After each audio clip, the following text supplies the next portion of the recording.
continue maintenant. Saint-Denis, ce matin, aux abords du périmètre de sécurité établi par les forces de l'ordre. Des tireurs d'élite sur le toit de la basilique Saint-Denis et des habitants du centre qui tentent de voir ce qui se passe après avoir été bien souvent réveillés et évacués par le raid.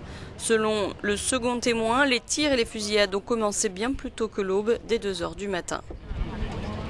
J'ai entendu des tirs en rafale, donc je suis descendu chez moi, j'étais déjà habillé, j'ai dormi habillé, j'avais un pressentiment, je ne sais pas pourquoi j'ai dormi habillé.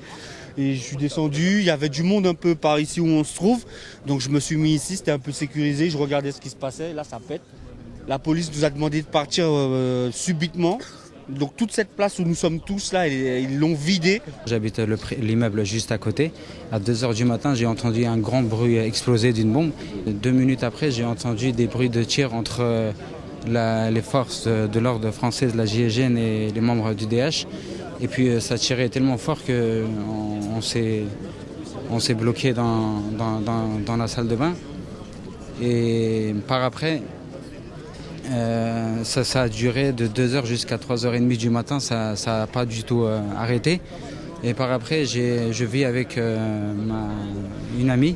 Elle a eu peur, elle est restée dans la salle de bain, elle n'est pas sortie. Moi, je me suis approché près de la fenêtre pour voir ce qui se passait.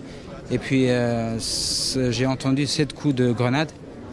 Et entre-temps, ça a tiré avec les mitraillettes et les kalachnikovs d'un côté.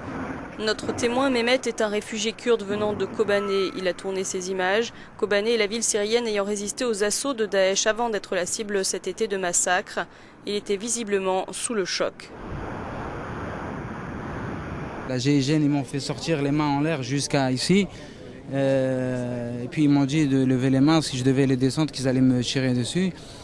Mais quand ils nous ont fait évacuer, de l'autre côté, vous voyez derrière l'immeuble, il y a une galerie. À 2 h du matin, j'ai vu un membre courir ici avec la Kalachnikov.